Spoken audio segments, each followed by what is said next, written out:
tough though. Don't wanna test your luck with me. I think I've had enough disease. I'm sick of all the bad thoughts, people who were have-nots, who are not as tough as me. Don't wanna test your luck with me.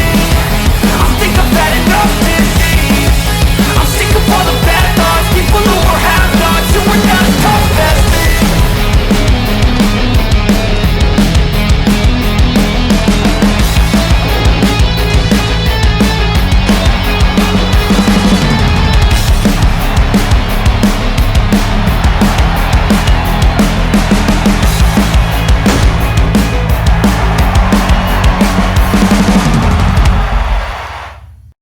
Well, WWE WrestleMania X8 sure was just not great. I'm not surprised. So might as well get to the next game and last WrestleMania game on Gamecube with WWE WrestleMania XIX and see if it's any better in terms of control, combat graphics, create a wrestler mode, roster, and more.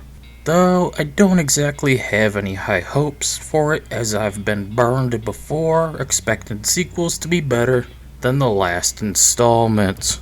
We get it. WWE WrestleMania X8 was developed by Ukes and published by THQ in the year 2003 exclusively for Nintendo GameCube. You know, for the 5 people in the world that actually had the console. Oh, that's bullshit. Jokes aside from Nintendo's second failure in a row after Nintendo 64, the GameCube had its moments with a better, albeit still spotty controller that would only be fixed by the time Nintendo Switch came out with a Pro controller. No shit. Still, this game proclaims it includes more realistic moves, a story mode, boring, more cost stuff, new create an entrance mode, a shop zone, and more. Doesn't that just sound enthralling? Starting off with create a superstar mode. As of course is tradition. We'll begin by trying to create Charlie, Muta, and Zack, and this time around, it's a whole lot easier due to more stuff to work with, more hairstyles, more facial hair. Accessories and tattoos are now a thing as well. You can really go more in depth with your cause appearance, with the usual ability points, setting their movesets, entrance, and how the AI will play as them. Overall, I had fun making people. In fact, so much so I decided to go back after making our trio and added in Angry Joe Show, JD Delay, Queso, myself, Schlatt, and even the man, the myth, the legend.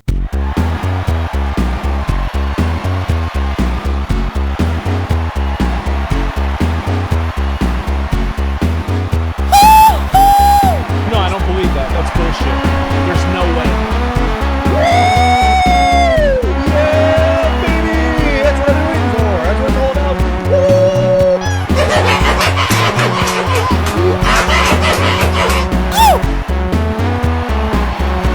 Boy, I'm a little hard right now. I ain't gonna lie. However, one complaint is the way accessories work in this game. You see, they don't attach to your wrestlers like normal in other WWE games.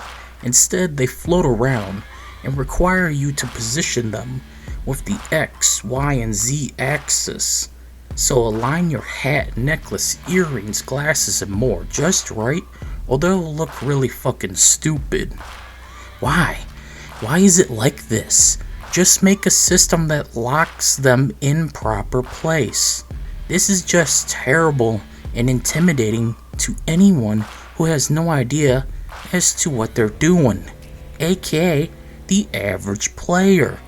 They just want to give their wrestlers some shades or a hat, and Ukes thinks the average player will just sit there and mess with the Z, X, and Y axis to place it just right. Fuck it! As for movesets, you still gotta set them all up individually, except there are some presets, but they're all but locked and requires you to buy them in the Shopzone. Yep, because that will totally make people happy they can't use their favorite wrestlers' moves unless they grind away in the story mode. You can select some presets, but they're just generic ones based on the typical logic groups of striker, grappler, etc. It does take forever to scroll down to the bottom of the preset list, however, just to select them. And no, you can't move it up and down or appear at the bottom of the list by scrolling up at the top of the list and appearing at the bottom of the list, which would be a normal logical thing for navigating the UI, but for Ukes, they didn't understand that kind of logic. So enjoy spending 20 seconds or so scrolling down to the bottom of the list to select your preset. Why? Why are you like this, WWE WrestleMania X8? Hey Ukes, what were you thinking?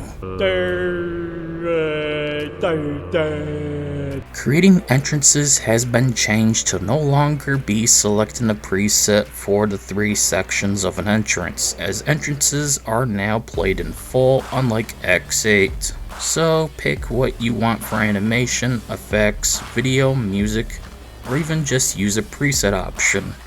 But not everyone is available, because of fucking course not. Still, it's nice to have some more customization depth. Though, no audio seems to play if you preview it. Thankfully in-game, there is audio. This is just if you disable the music, it won't play during previews. That's fine, at least it's not like SVR games on PS2, where it won't play any crowd noise if you disable the music altogether. I mean, come on. I don't need that copyrighted stuff blaring after all. They're watching us. The roster is pretty good again, with new additions. Most importantly, we got HBK back. That's gotta hurt. But we still don't have Mark Henry. Oh, and Scotty 2 Hotty and Jeff Hardy are gone in turn. Still, overall, a nice roster to play with. More importantly, however, for me, is a roster to build my cause off of like usual. With this roster, I was able to make everyone basically without issue. Though it sucks Rick Rude wasn't available in most of these games, so Schlatt couldn't pelvic thrust to the crowd like the degenerate that he is.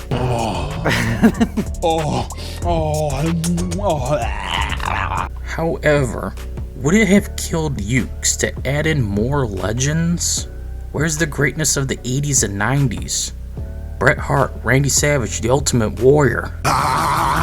Oh well, moving on to the combat, starting off with the controls. Controls remain mostly intact from X8. They did make the C-stick no longer work as your target lock-on, instead that's the Z button. That honestly makes a lot much more sense, really. Very true. But yeah, outside of that, things really are not much different. You're still dealing with a Nintendo Gamecube controller for a fighting game, so yeah, enjoy that. Because I really didn't that much. For some reason, I just found the controls to not be as intuitive as X8. Though X8 was rather clunky in of itself. This game makes no sense. Reversals either are too difficult to pull off in a WWE game, or they just don't exist. Well, it's somehow even more of a pain in this game. I just can't be bothered half of the time, especially because you have to swap between both analog triggers when attempting to counter anything. Which means having to push the trigger in all the way, which is analog, so that means you have to quickly push it in all the way instead of just pressing the face button, which instantly registers in comparison. So why not make it a single button? Even when I know what's coming, I still cannot grasp it most of the time, When they swing, I press R to only still get hit. This system just sucks, let alone it's the controller's fault. Just make it a face button. This whole system becomes a shit show when you have more than 2 wrestlers in the ring. In fact, it's about as fun as when 3 gain up on you, the player. Yeah.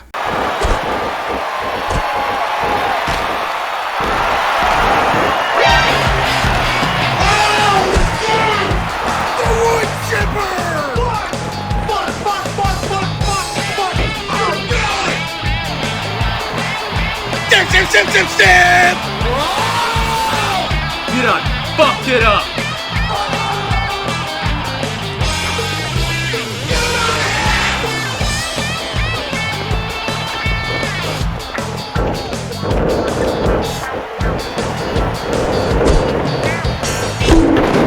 I absolutely hate the new gimmick of getting up and out of grapples. Now you gotta wiggle the analog stick left and right forever till you can get up or out of a hold. I do not like this concept and would prefer the A button to be used instead, as it's better placed and more comfortable to utilize for such struggles. All I'm doing here is killing my controller's analog stick, and of course on top of that hurting my fucking hand. It's giving me Mario Party 1 PTSD. Oh. But hey, outside of that, they did add one new thing to the games from here on out. This was the first next-gen WWE game to feature blood due to fan request. Now, we can finally crack open skulls and make our opponents suffer. Ah yes, I'm truly happy now. Though the depth of the combat is still shallow and super repetitive, on top of the analog stick requirement to get up now, everything becomes a slog. I couldn't be bothered to play whole matches at times because they took over 10 minutes a pop. It's just too exhausting to deal with. Not to mention your movesets are still very shallow and samey even with presets. Break! Break! Break! Break! Already dead. Break! But one good thing to say about the combat system is how they have so many cinematics in there, ensuring there's always engagement. This is on by default, and yes, it makes a difference to keep me engaged.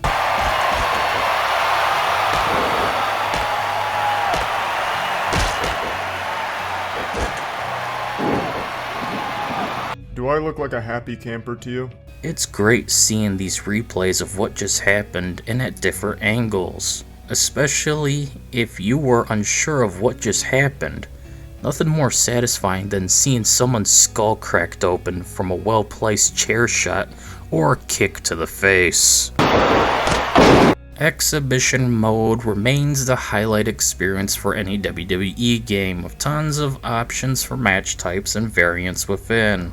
Plus, you can set up all the rules as per usual with the fighter select screen returning. UI that's way better than basically any SmackDown vs. Raw game too. Everyone is here, so it's easy to locate who you want, especially your own, under the memory card icon for both slot A and slot B. Also, I forgot to mention this, but this game has a limit of 16 created wrestlers. Honestly, I feel like that's kind of fair. I'm guessing by using slot B here in the UI, you can have even more by saving stuff into that one too. I don't know. I decided to check out one of my favorite modes, that being Royal Rumble, which they ruined in this version by eliminating created wrestlers. You cannot use them in this match type. Yep, the only one you selected to play as is available to use. So if I play as Charlie, he's the only call that can be used in this match. The rest of the roster must be unique superstars only. Who the fuck thought that this was a good idea? Gameplay wise, it remains unchanged though. The AI seems to be more aggressive in this game in comparison to X8, so they will actually attempt to eliminate opponents and progress the Royal Rumble match, unlike in X8. Oh, and for some reason, Lita shows up in a bikini instead of her normal outfit. No, I don't believe that. That's bullshit. There's no way. Give me a second. No fucking way. Man, the 2000s sure were different, huh guys? Damn! Look at those puppies.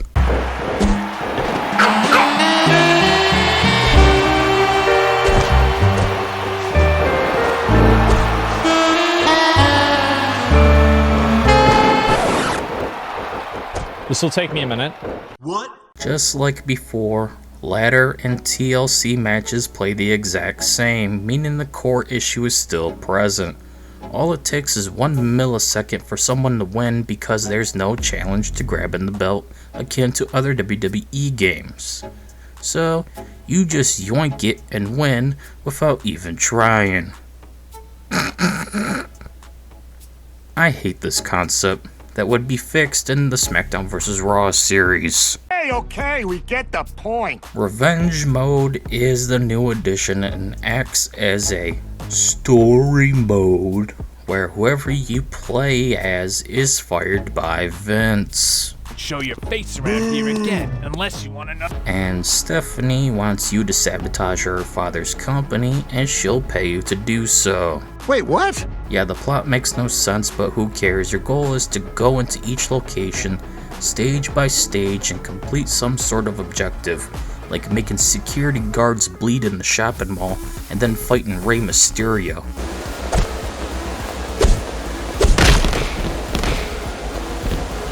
Or going into a parking lot and having to slam guys into cars and damage them in turn.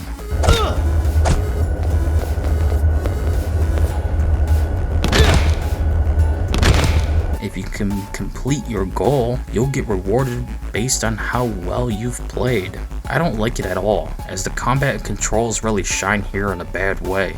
It's a pain to pull off any moves to make people bleed, and slamming them into the cars ain't much better. Plus, I don't like story modes in wrestling games. I just want exhibition, everything unlocked, create wrestlers and anything else I'm allowed to, and then just play. So fuck this mode.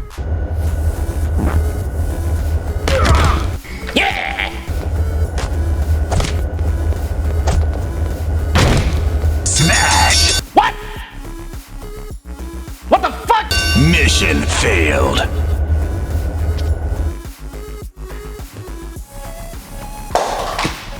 Just fucking, you know? Well, what about the very last option?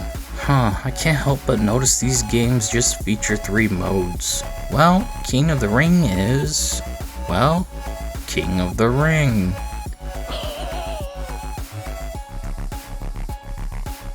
Oh. What? Shocker. Yep. You can select the type, who participates, where they're placed in the tourney tree, and then play or watch and attempt to win the tournament. My only complaints about this mode Ah boy, here we go. is you can't see the names of your cause when selecting them, just the number that in which they were created in order of. Then you can't even see the text in the tournament tree. Not sure if that's a normal thing, but whatever, it's still fun. I enjoyed King of the Ring in a way. Just depends on the controls, combat, and which game it is. Here, it's actually fun. Though, one more complaint. You don't have portraits or stills of your created wrestlers in this game. You're just a silhouette. So when you do win as a Caw, you get this.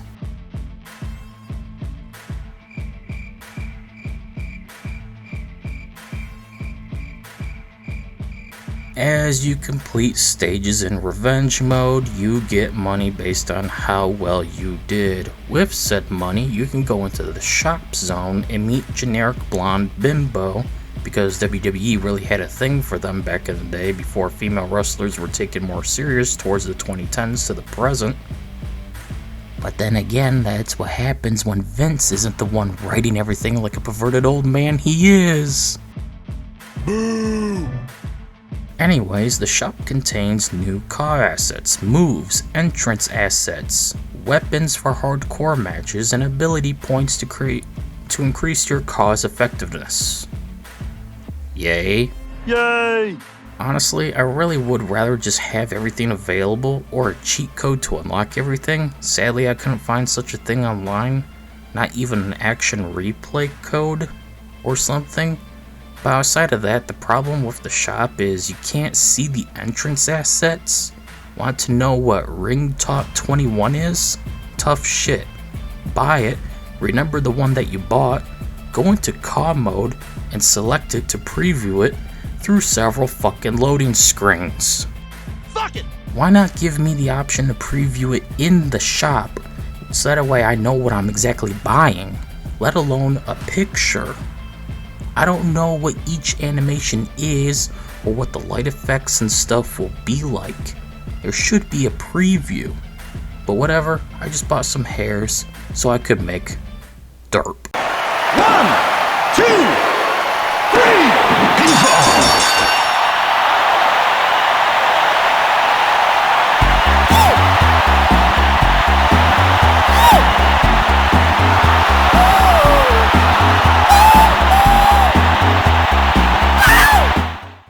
Just like WrestleMania X8, you have rather smooth performance and fast load times to boot.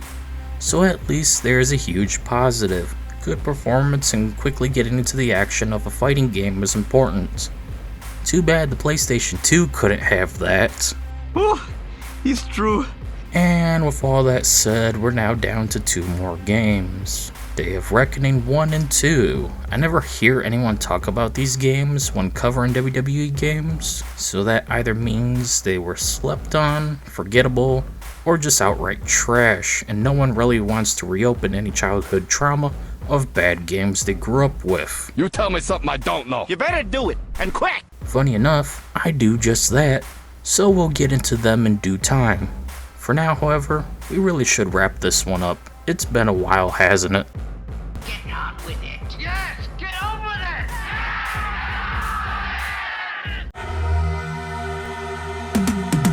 At the end of the day, WWE WrestleMania X8 is just another mediocre game that tried to improve upon the last entry but failed to do so where it mattered most. Sure, it's great to have more car assets and additional wrestlers, but we also lost several wrestlers in turn. You're such a nag! Revenge mode just sucks, King of the Ring is just fine, and the combat is still rather fluid outside of the asinine controls. There just needed to be more work done to really make this an average game. Picky bitch. It's still worth playing, just nothing special, and you can skip on it knowing you're not really missing out. Oh well, maybe the Day of Reckoning games will be better. But only time will tell. Till then, however, anyways, that's it for this video. See you all later.